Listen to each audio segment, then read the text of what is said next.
नमस्कार दोस्तों, आपका स्वागत है YouTube channel study with V90 पर। तो दोस्तों, हम मैथ में प्रतिशत कंप्लीट कर लिए और लाभ हानि को भी पिछली क्लास में हमने कंप्लीट कर लिया। तो आज दोस्तों हम बट्टा पढ़ना शुरू करेंगे। बट्टा। तो दोस्तों, अगर आप लाभ हानि व प्रतिशत पढ़ना चाहते हैं तो आपको लिंक डिस्क्रिप्शन में मिलेगा, वहां जाकर आप लाभ हानि और बट्टे को पढ़ सकते हैं। आज दोस्तों हम बट्टा पढ़ना शुरू करते हैं। देखो, बट्टा होता क्या है। बट्टा, इसको इंग्लिश में डिस्काउंट कहते हैं। क्या डिस्काउंट कहते हैं? आप कोई वस्तु खरीदते हो, और उसके ऊपर आपको जो छूट दी जाती है, उसे ही हम बट्टा कहते हैं। जैसे हमने कोई चीज 100 रुपए की अंकित मूल्य क्या है? 100 रुपए है, और उसको हम 80 रुपए में खरीदे, तो ये 20% क्या हुआ हमारा? ये 20% हमारा बट्टा हुआ। क्या हुआ? ये 20% हमारा बट्टा हुआ। हमारे कहने का मतलब ये है, बट्टा उसे कहते हैं जब अंकित मूल्य पर कोई वस्तु ना खरीदकर उससे कम मूल्य पर वह वस्तु खरीदी जाती है। जैसे अंकित मूल्य 100 है और कोई वस्तु 80 रुपए में खरीदी गई, तो हमें 20 रुपए का क्या मिला? बट्टा मिला। इसी को बट्टा कहते हैं। जैसे हम कोई दुकान पे जाते हैं, उसके ऊपर किसी वस्तु के ऊपर कोई प्रिंट मूल्य होता है, उसे हम कहते हैं कि इसे कितने प्रतिशत छूट पर देगा, वो छूट होती है, उसे हम क्या कहते हैं? बट्टा। अब दोस्तों, बट्टा पढ़ने से पहले हमें बट्टा के बारे में पूरी जानकारी होना आवश्यक है कि बट्टा किस पर मिलता है, लाभ किस पर होता है, किस पर बढ़ोतरी होती है, ये पढ़ना जरूरी है। तो दोस्तों, बट्टे को हम इस प्रकार पढ़ेंगे। आप मन कर ये क्लास देख लो, बट्टा आप मन कर पढ़ लो। सिर्फ आज बट्टा पढ़ लो, आप सिर्फ मन कर ये क्लास देख लो, आपको कभी बट्टा पढ़ने की जरूरत नहीं पड़ेगी। बट्टे को हम बहुत ही आसान तरीके से और छोटे लेवल से हाई लेवल तक उसको पढ़ेंगे। देखो क्या होता है। पहली होता है क्रय मूल्य। क्या होता है? क्रय मूल्य। क्रय मूल्य क्या होता है? जिस मूल्य पर कोई वस्तु खरीदी जाती है। लाभ हानि में मैंने आपको बताया था क्रय मूल्य क्या होता है। जिस मूल्य पर कोई वस्तु खरीदी जाती है, उस मूल्य को हम क्रय मूल्य कहते हैं। जिस मूल्य पर कोई वस्तु खरीदी जाती है, उस मूल्य को हम क्रय मूल्य कहते हैं। अब दोस्तों, क्रय मूल्य पर हमने कोई वस्तु खरीदी, उसे क्या कहते हैं? क्रय मूल्य। अब क्या करते हैं? अंकित मूल्य। अंकित मूल्य। अंकित मूल्य क्या होता है? अंकित मूल्य वह होता है जिस मूल्य पर कोई प्रतिशत बढ़ाया जाता है, जिस मूल्य पर जो बढ़ाया जाता है और बढ़ने के बाद जो नया मूल्य आता है, उसे क्या कहते हैं? अंकित मूल्य कहते हैं। क्रय मूल्य पर हमने कोई वस्तु खरीदी और उस पर जैसे 20% बढ़ा दिया गया। 20% बढ़ाने के बाद जो मूल्य होता है, 20% बढ़ा दिया, 25% बढ़ा दिया, 50% बढ़ा दिया, 30% बढ़ा दिया, बढ़ाने के बाद जो नया मूल्य आता है, उसे ही हम क्या कहते हैं? उसे ही हम अंकित मूल्य कहते हैं। अंकित मूल्य के बाद में हमारा आता है, अंकित मूल्य के बाद में हमारा क्या आता है? अंकित मूल्य के बाद में हमारा आता है विक्रय मूल्य। विक्रय मूल्य। अंकित मूल्य के बाद में आता है हमारा विक्रय मूल्य। अब ये याद रखना दोस्तों, पहले हमने कोई वस्तु खरीदी, उसको कहते हैं क्रय मूल्य। क्रय मूल्य को ही हम कहते हैं, क्रय मूल्य का ही दूसरा नाम है लागत मूल्य। क्रय मूल्य का ही दूसरा नाम है लागत मूल्य, और अंकित मूल्य का ही दूसरा नाम है सूची मूल्य। अंकित मूल्य का ही दूसरा नाम है सूची मूल्य। अगर आपको अंकित मूल्य न दिया हो तो वहां सूची मूल्य दिया होगा, क्रय मूल्य ना दिया हो तो लागत मूल्य दिया होगा। इन दोनों में ही एक आएगा। तो यहां तक हमने देख लिया, जो वस्तु खरीदी जाती है उस पर जितना प्रतिशत बढ़ाया जाता है, बढ़ाए जाने के बाद में जो मूल्य होता है उसको अंकित मूल्य कहते हैं, और जो बेचा जाए उसे क्या कहते हैं? विक्रय मूल्य कहते हैं। अब दोस्तों, बट्टा पढ़ने से पहले आपको यह जानकारी होना चाहिए कि बढ़ोतरी किस पर होगी। बढ़ोतरी किस पर होगी? बढ़ोतरी दोस्तों हमेशा क्रय मूल्य पर होगी। बट्टा में बढ़ोतरी हमेशा क्रय मूल्य पर ही होगी। कैसे? जैसे हमने कोई वस्तु 100 रुपए की खरीदी और उसको 20% बढ़ोतरी पर 20% बढ़ोतरी कितना हो गया 120। अब 120 हमारा अंकित मूल्य आ गया, 100 हमारा क्रय मूल्य है और ये 20% क्या हुई बढ़ोतरी हुई। तो दोस्तों इस बात का ध्यान रखना आप, बढ़ोतरी किस पर होगी, बढ़ोतरी हमेशा क्रय मूल्य पर ही होगी। तो इधर से इधर जा रहे हैं तो ये क्या होगी बढ़ोतरी, बढ़ोतरी किस पर होगी क्रय मूल्य पर, बढ़ोतरी होगी क्रय मूल्य पर। और दोस्तों छूट किस पर मिलेगी, छूट या बट्टा, छूट दोस्तों अंकित मूल्य पर मिलेगी, छूट किस पर मिलेगी, छूट दोस्तों अंकित मूल्य पर मिलेगी। जैसे 120 रुपए अंकित मूल्य वाली चीज को 20% छूट पर, 20% छूट पर, 20% छूट मतलब 80, 120 रुपए वाली चीज को 20% छूट, 20% मतलब 80%, 80% हटाने के लिए नीचे क्या 100, इसको क्या करेंगे 2 जीरो से 2 जीरो, क्या आ जाएगा 96। ये 96 क्या आएगा, ये 96 आएगा हमारा विक्रय मूल्य, ये 96 आएगा हमारा विक्रय मूल्य। ये आ गया दोस्तों। अब आगे देखो, यहां तक हो गया। अब आगे देखो लाभ हानि की गणना किस पर होती है, लाभ हानि किस पर होता है, यह लाभ हानि होता है, लाभ हानि होता है क्रय मूल्य और विक्रय मूल्य पर, लाभ हानि क्रय मूल्य और विक्रय मूल्य पर होता है। अब दोस्तों आप समझ गए होंगे कि अगर पर्सन में हमें बढ़ोतरी करने को दिखेगी, बढ़ोतरी करने को मिलेगी तो हम बढ़ोतरी किस पर करेंगे, क्रय मूल्य पर करेंगे। किस पर करेंगे, क्रय मूल्य पर। जो क्रय मूल्य दिया होगा और पर्सन में बढ़ोतरी दे रखी होगी तो क्रय मूल्य पर बढ़ोतरी करेंगे। छूट किस पर देंगे, छूट हमेशा या बट्टा हम किस पर देंगे, बट्टा हमेशा हम अंकित मूल्य पर देंगे। जो अंकित मूल्य होगा उसी पर बट्टा दिया जाएगा और बट्टा देने के बाद जो आएगा उसको हम विक्रय मूल्य कहते हैं, उसको हम विक्रय मूल्य कहते हैं।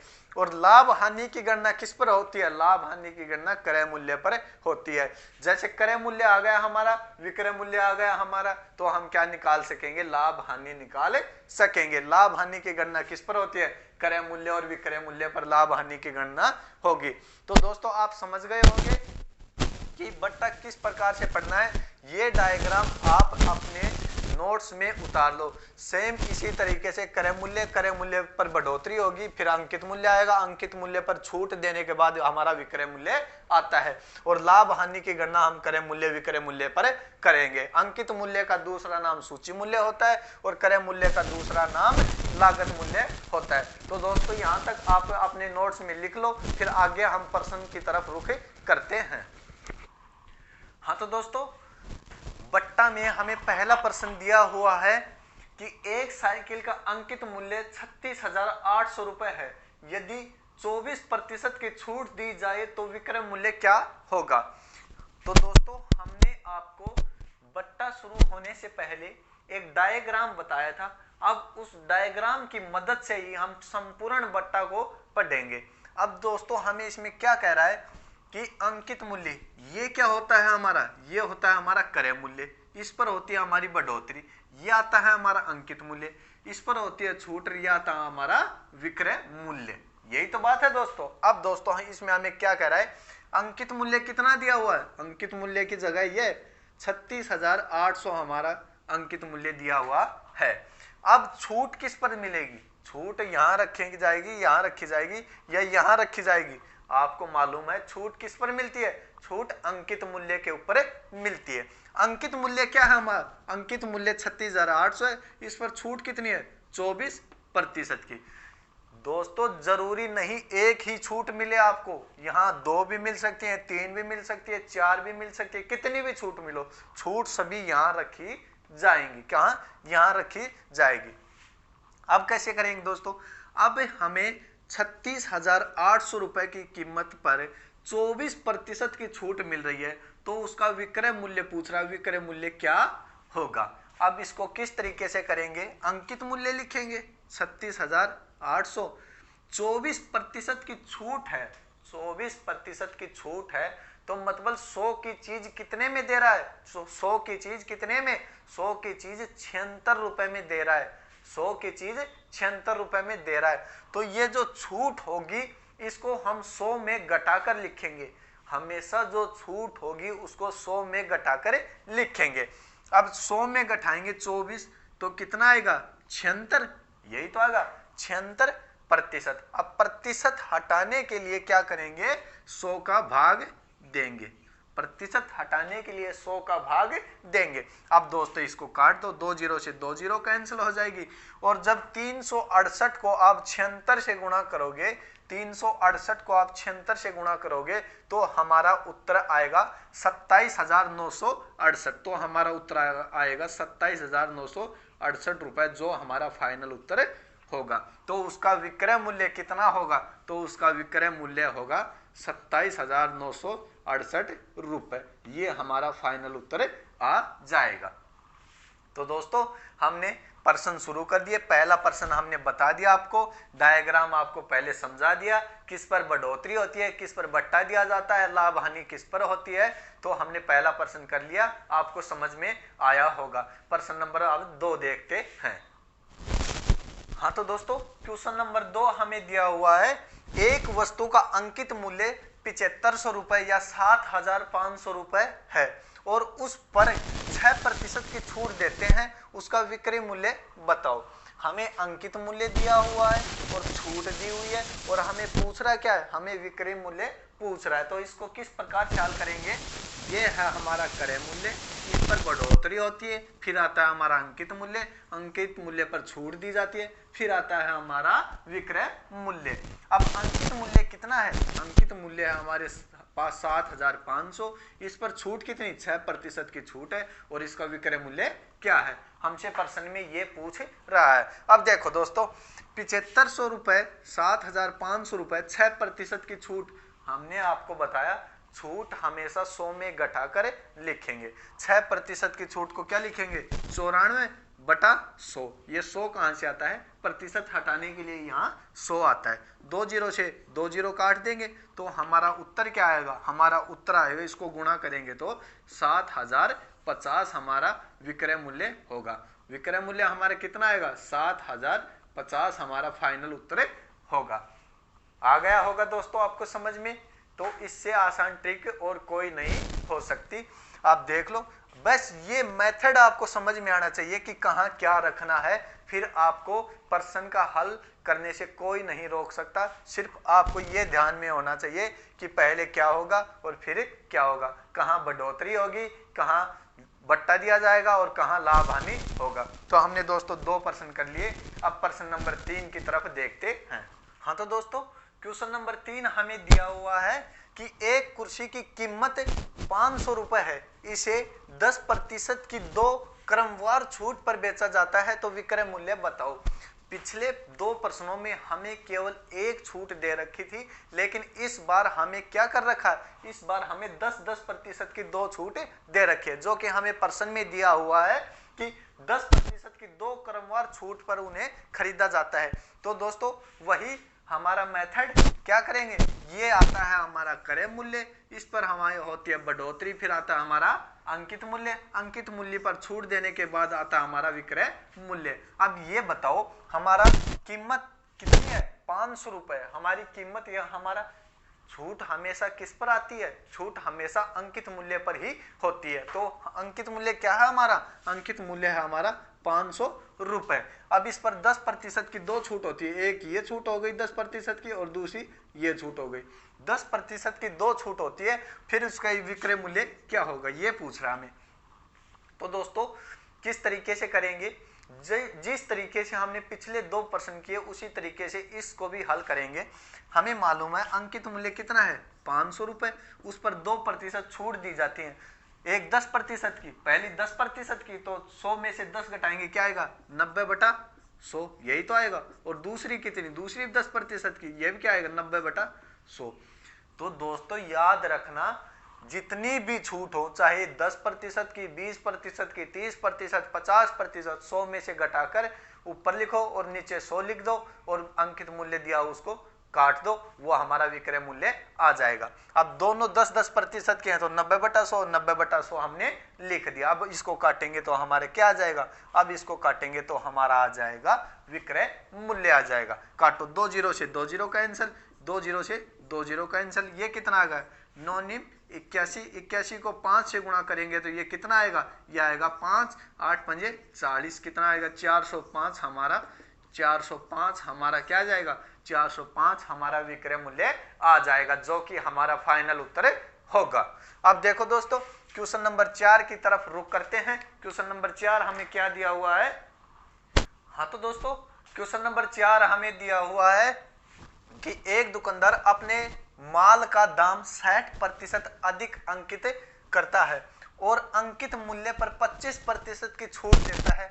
यदि क्रय मूल्य 1600 रुपए है तो विक्रय मूल्य बताओ। अगर क्रय मूल्य दे रखा है हमें 1600 रुपए और क्रय मूल्य पर ही क्या होती है, हमेशा क्रय मूल्य पर ही क्या होती है, क्रय मूल्य पर ही बढ़ोतरी होती है और छूट किस पर दी जाती है, अंकित मूल्य पर। अगर क्रय मूल्य दे रखा है, बढ़ोतरी दे रखा है, छूट दे रखी है तो हमें विक्रय मूल्य पूछ रहा है तो हमें विक्रय मूल्य बताने में कोई दिक्कत नहीं होगी। देखो किस तरीके से बताएंगे, ये क्या होता है हमारा, आपको मालूम ये होता है क्रय मूल्य, इस पर क्या होती है बढ़ोतरी, फिर आता है हमारा अंकित मूल्य, इस पर क्या होती है छूट, फिर आता है हमारा विक्रय मूल्य।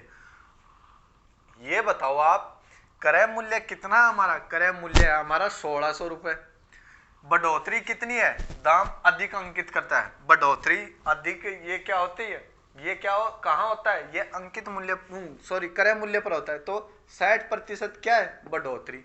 अब अंकित मूल्य पर क्या देता है, ये आ जाएगा, इसको हम हल करेंगे तो ये आ जाएगा हमारा अंकित मूल्य, फिर इसके ऊपर क्या देता है 25% की छूट देता है, यही तो लिखेंगे। अब हमें चाहिए क्या, हमें विक्रय मूल्य निकालने के लिए क्या चाहिए, विक्रय मूल्य निकालने के लिए हमें अंकित मूल्य चाहिए। अंकित मूल्य किससे निकालेंगे, अंकित मूल्य इससे निकालेंगे, इनसे निकालेंगे। कोई चीज 1600 रुपए की है और 60% बढ़ा दी जाती है तो यहाँ बट्टा देंगे तो 100 में घटाकर लिखेंगे, बट्टा देंगे तो 100 में घटाकर लिखेंगे और जब बढ़ोतरी होगी तो 100 में जोड़कर लिखेंगे। 60% की बढ़ोतरी हो क्या आएगा 160 बटा 100, यही तो आएगा 160 बटा 100, 160% हो जाएगा, प्रतिशत हटाने के लिए 100 का भाग देंगे। अब 2 जीरो से 2 जीरो कैंसिल कर देंगे, 16 16 होता है 256, 256 ये आ जाएगा 2560 रुपए। अब ये बताओ 1600 रुपए क्रय मूल्य है उसका, 60% की बढ़ोतरी अधिक अंकित करता है तो कितने में अंकित हो गए उसके ऊपर, उसका अंकित मूल्य कितना हो गया, उसका अंकित मूल्य हो गया 2560 रुपए। अब 2560 रुपए पर क्या करता है 25% की छूट देता है तो 2560 रुपए 25% की छूट क्या आएगी 75 बटा 100। अब इसको काट दो, इसको काटोगे तो क्या आएगा, इसको काटोगे 25 तिये 75, 25 चौक 100, यही तो आएगा 25 तिये 75, 25 चौक 100, इसको काटेंगे तो आएगा 4 6 की 24, 4 चौक 16, ये आ गया। अब 64 को अब 640, अब 640 को 3 से गुणा करेंगे हम तो हमारा उत्तर आएगा 1920, तो हमारा उत्तर आएगा 1920। इसको हम 3 से गुणा करेंगे तो हमारा उत्तर आएगा 1920, कितना आएगा 1920, जो कि हमारा फाइनल उत्तर होगा। दोस्तों जैसे जैसे टाइम बढ़ेगा, जैसे जैसे क्लास आगे चलेगी, आपको उसी तरीके से अलग अलग प्रकार के प्रश्न देखने को मिलेंगे। अब देखो पिछले प्रश्नों में हमने बेसिक से शुरू किया, अब जैसे जैसे आगे प्रश्न बढ़ रहे हैं आपको लेवल भी बढ़ता हुआ दिखाई दे रहा है। इसमें क्रय मूल्य दिया हुआ है 60% बढ़ाया, 1600 का 60% 160 गुणा 160 बटा 100 तो आया 2560, 2560 का 25% छूट दी, 2560 पर 25% 75 बटा 100 काटेंगे तो 1920 हमारा विक्रय मूल्य होगा। अब याद रखो दोस्तों, याद रखना, अब ये बताओ लाभ हानि, हमसे प्रश्न में पूछ रहा है विक्रय मूल्य बताओ तो इसका उत्तर आ गया हमारा 1920 रुपए, इसका उत्तर आ गया हमारा 1920 रुपए, इसका उत्तर आ गया। लेकिन दोस्तों अगर हमसे प्रश्न में अब ये पूछ ले कि उसे कितने प्रतिशत का लाभ हुआ, कि उसे कितने प्रतिशत का लाभ हुआ, तो दोस्तों लाभ पूछे, हमने कोई वस्तु 1600 रुपए में खरीदी, लाभ हानि कहाँ होती है, यहाँ होती है, क्या कहाँ, यहाँ होती है लाभ हानि। क्यों, लाभ हानि क्रय मूल्य विक्रय मूल्य मालूम होगा तभी तो लाभ हानि होगी, यहाँ होती है। देखो अब 1600 रुपए अंकित मूल्य है, विक्रय मूल्य कितना है 1920, 1920 विक्रय मूल्य कितने का लाभ हुआ, 320 का लाभ हुआ, 320 का लाभ हुआ कितने पर, 1600 रुपए पर, 1600 रुपए पर, 1600 रुपए पर। प्रतिशत निकालने के लिए 100 से गुणा 2 जीरो से 2 जीरो, 16 दूनी 32, क्या हुआ 20% का लाभ होगा। इस प्रकार से हमारा बट्टा आ जाएगा। कितना लाभ हुआ, 20% का लाभ होगा। ठीक है दोस्तों, अब आगे देखिए 5 नंबर क्वेश्चन देखेंगे। देखो दोस्तों, क्वेश्चन नंबर 5 हमें दिया हुआ है कि एक वस्तु का अंकित मूल्य कितना है। एक वस्तु का अंकित मूल्य 2375 रुपए है। एक वस्तु का अंकित मूल्य 2375 रुपए है। एक व्यक्ति इसे 50% तथा 25% की 2 क्रमिक छूट पर खरीदता है तथा 165 रुपए इसकी मरम्मत पर खर्च करता है। यदि वह वस्तु को 62.5% लाभ पर बेचना चाहे तो वस्तु का विक्रय मूल्य क्या होगा। अब दोस्तों, इस प्रश्न में हमें इसकी लैंग्वेज को समझने की जरूरत है। इसमें हमें कह रहा है कि एक वस्तु का अंकित मूल्य कितना है। एक वस्तु का अंकित मूल्य 2375 रुपए है। एक व्यक्ति इस वस्तु को 50% और 25%, 50 और 25% की 2 क्रमिक छूट पर खरीदता है। खरीदने के बाद वह इसे कितने में बेचना चाहता है। खरीदने के बाद वह इसे 62.5% लाभ पर बेचना चाहता है। अब इसको किस तरीके से हल करेंगे, यह होता है हमारा क्रय मूल्य, यह होता है हमारा अंकित मूल्य, यह होता है हमारा विक्रय मूल्य। ये 3 स्टेप हैं दोस्तों। अब इसमें अगर हम इसको रखेंगे, इसमें 2375 को इसमें रखेंगे तो ये 2 छूट आने के बाद ये क्या हो जाएगा, ये तो इसका विक्रय मूल्य हो जाएगा, ये तो इसका विक्रय मूल्य हो जाएगा। लेकिन दोस्तों, ये विक्रय मूल्य नहीं है। आपकी बार ये विक्रय मूल्य नहीं है, प्रश्न के अनुसार बता रहे हैं। प्रश्न के अनुसार ये विक्रय मूल्य नहीं आएगा। देखो निकालो इसको, 2375 रुपए, 2375 रुपए को कितनी प्रतिशत छूट, 50% और 25% की 2 छूट है, यही तो है। अब इसको निकालो, 2375 गुणा 50 बटा 100 गुणा 75 बटा 100, 25% की छूट है ना, ये 25% की छूट, तो क्या आएगा 75 बटा 100। अब इसको काटो, ये कितनी बार गया, 2 बार, ये कितनी 2 बार, इसको काटो, 25 75, 25 चौके 100, ये आ गया। ये अब हमारा क्या आ गया, इसको गुणा करेंगे, ये आ गया 2375 गुणा 3, यही तो बचा। और नीचे क्या है, नीचे इसका 8, 4 दूनी 8, ये आ गया। ये अब हमारा प्रश्न में क्या आया। प्रश्न में देखो, इतनी छूट देने के बाद क्या आता है, 165 रुपए इसकी मरम्मत पर खर्च करता है, ये खरीदता, ये हमारा क्रय मूल्य आ गया। ये हमारा क्रय मूल्य आ गया। क्या आ गया दोस्तों, ये हमारा क्रय मूल्य आ गया, जो प्रश्न में दिया हुआ 2 क्रमिक छूट पर खरीदता। अब ये क्रय मूल्य आया। अब इसको वह बेचेगा। अब इसको हल करेंगे तो क्या आएगा, इसको हल करेंगे 2375 को 3 से गुणा करेंगे, क्या आएगा, 3 5 15, 1 3 7 21 22 का 2 2 3 3 और 11 का 1 3 2 6 1 7, ये आ जाएगा 71 25।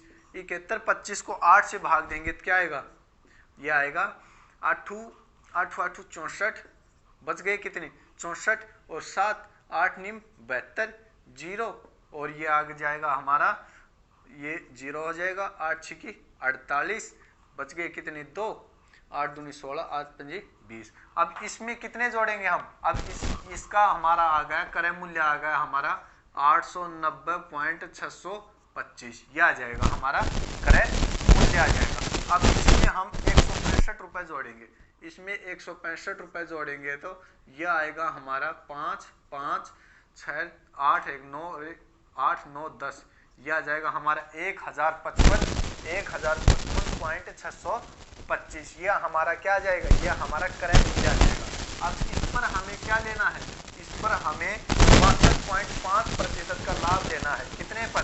1055.6, ये बस यहाँ तक रख लो, चाहिए 1.1 1055 गुणा 1055.6 गुणा कितना 62.5%, क्या आ जाएगा 162.5, 100 में जोड़ेंगे लाभ को बटा 100 बटा 100। अब दोस्तों इसको हल करोगे तो हमारा उत्तर आ जाएगा, इसको हल करोगे जो हमारा उत्तर आएगा वही इसका फाइनल उत्तर, इसका विक्रय मूल्य होगा। तो दोस्तों इसका विक्रय मूल्य होगा। अब देखो, अब अगले प्रश्न की तरफ रुख करते हैं। इसका उत्तर क्या आएगा? इसका उत्तर आएगा 1055.6 गुणा 162.5 को 100 से भाग देंगे, जो आएगा वो हमारा उत्तर आएगा। आप इसको हल कर लेना। देखो दोस्तों क्वेश्चन नंबर 6 में दिया हुआ है कि एक दुकानदार एक वस्तु का मूल्य 60 रुपए अंकित करता है। ये 60 रुपए क्या है हमारे पास? ये 60 रुपए अंकित मूल्य है और उसे 15% छूट पर बेच देता है। साथ में वह 3 रुपए उपहार के रूप में देता है, फिर भी वह 20% लाभ प्राप्त करता है। उसका क्रय मूल्य बताओ। इसमें हमें दोस्तों कह रहा है कि एक दुकानदार एक वस्तु का मूल्य 60 रुपए अंकित करता है और उस अंकित मूल्य पर 15% छूट पर बेच देता है। अंकित मूल्य पर क्या देता है? 15% की छूट देता है। साथ में छूट देने के बाद जो विक्रय मूल्य होता है उसमें 3 रुपए कम मान लो या 3 रुपए उपहार के रूप में दे देता है। अब उसमें क्या कह रहा है? फिर भी वह 20% लाभ प्राप्त करता है, तो उसका क्रय मूल्य बताओ। किस प्रकार हल करेंगे इसको? देखो, ये है हमारा क्रय मूल्य, इस पर बढ़ोतरी होती है, या था अंकित मूल्य, इस पर छूट दी जाती है, या था हमारा विक्रय मूल्य। अब देखो दोस्तों, अब हमें क्या करना है कि हमारा अंकित मूल्य है 60 रुपए। 60 रुपए हमारा अंकित मूल्य है, इस पर 15% की छूट दी जाती है। कितने की? 15% की छूट दी जाती है। अब 60 रुपए पर 15% की छूट, 15% की छूट को कैसे निकालेंगे? 15% की छूट 85 लिखेंगे, 85 बटा 100। अब इसको निकालो, 5 से काटो, यह आ जाएगा 17, 5 20 100। अब इसको काटेंगे तो आ जाएगा 3, यह आ जाएगा 51 रुपए। 51 रुपए आ गया इसका विक्रय मूल्य। अब लेकिन क्या कह रहा है? प्रश्न में हमें कह रहा है 3 रुपए उपहार के रूप में देता है। 3 रुपए उपहार के रूप में देता है, तो मतलब विक्रय मूल्य इसका 51 ना आकर कितने में खरीदी गई है? ये कितने में खरीदी गई? 48 रुपए में खरीदी गई। 48 रुपए में खरीदी गई। 3 रुपए उपहार के रूप में मिल गए, इसका विक्रय मूल्य 51 रुपए आया, लेकिन इसने 3 रुपए उपहार के रूप में दे दिए, तो उसके ये कितने में पड़ी ये वस्तु? उसके यह वस्तु 48 रुपए में ही तो पड़ी, 48 रुपए में ही तो पड़ी। अब ये बताओ, 48 रुपए में उसके यह वस्तु पड़ी। अब 48 रुपए में पड़ने पर भी उसे क्या होता है? उसे 20% का लाभ होता है। 20% का लाभ होता है। तो याद रखना दोस्तों, तो याद रखना एक बात हमेशा, जब इस तरफ से इस तरफ आएंगे, इस तरफ से यहाँ से क्रय मूल्य से विक्रय मूल्य की तरफ आएंगे तो 100 हमेशा नीचे आएगा। जब क्रय मूल्य से विक्रय मूल्य की तरफ आएंगे तो 100 हमेशा नीचे आएगा, और जब विक्रय मूल्य से क्रय मूल्य की तरफ जाएंगे, जब विक्रय मूल्य से क्रय मूल्य की तरफ जाएंगे तो 100 हमेशा ऊपर आएगा। तो 100 हमेशा ऊपर आएगा। अब देखो दोस्तों, अब इसका विक्रय मूल्य 48 है, 48 गुणा 100 कहाँ आएगा? 100 ऊपर आएगा। फिर नीचे क्या आएगा? जो लाभ हानि हो रहा है वो हमेशा नीचे आएगा। जो लाभ हानि हो रहा है वो हमेशा नीचे आएगा। समझ गए होंगे? 100 हमेशा नहीं, जब विक्रय मूल्य से क्रय मूल्य की तरफ जाएंगे, जैसे इसमें हमें विक्रय मूल्य दे रखा है, क्रय मूल्य याद करना है, तो विक्रय मूल्य से क्रय मूल्य की तरफ ही तो जा रहे हैं, तो 100 कहाँ आएगा? 100 ऊपर आएगा, और जो लाभ हानि हो रही है वो 100 में से घटकर या जुड़कर कहाँ आएगी? नीचे। हानि हो रही है तो 100 में से घटकर, लाभ हो रहा है तो 100 में जुड़कर कहाँ आएगा? नीचे। और जब क्रय मूल्य से विक्रय मूल्य की तरफ आते हैं, जब क्रय मूल्य से विक्रय मूल्य की तरफ आते हैं तो क्या होता है? 100 हमेशा नीचे आता है, लाभ हानि ऊपर आती है। अब इसमें हमें विक्रय मूल्य से क्रय मूल्य की तरफ जा रहे हैं तो 100 आ गया ऊपर, लाभ हो रहा है 20%, 100 में जुड़ेगा क्या आ जाएगा? 120। 100 लाभ हो रहा है 20%, 100 में जुड़ेगा आ जाएगा 120। अगर हानि हो रही है तो आता 80, अब लाभ हो रहा है तो आ जाएगा 120। समझ गए होंगे? जब इस दिशा में चलते हैं, जब जो हमें पैटर्न दिया हुआ है उसी दिशा में चलेंगे तो 100 हमेशा नीचे आएगा। जैसे क्रय मूल्य बढ़ाएंगे तो अंकित मूल्य आएगा, अंकित मूल्य पर छोड़ देंगे तो विक्रय मूल्य आएगा। तो 100 इस दिशा में हमेशा आएगा नीचे, और जब इस दिशा में उल्टा आएंगे तो 100 हमेशा आएगा ऊपर। इस बात का ध्यान रखना। अब इसको काटेंगे, 12 1 0 से 1 0, 12 चौके 48, तो उसका क्रय मूल्य आ जाएगा 40 रुपए। उसका क्रय मूल्य आ जाएगा 40 रुपए, जो कि हमारा फाइनल उत्तर होगा। हमारा फाइनल उत्तर क्या हुआ? 40 रुपए उसका क्या आएगा? क्रय मूल्य। तो आपको पसंद आया होगा, ये समझ में भी आया होगा।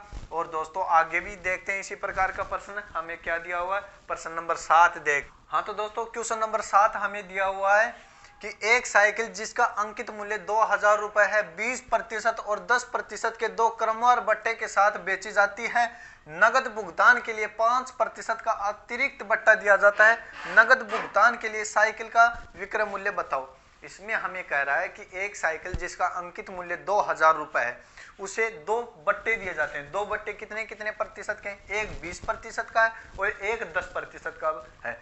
अब इसमें कह रहा है कि अगर कोई व्यक्ति नगद भुगतान करता है तो 5% का अतिरिक्त बट्टा दिया जाता है।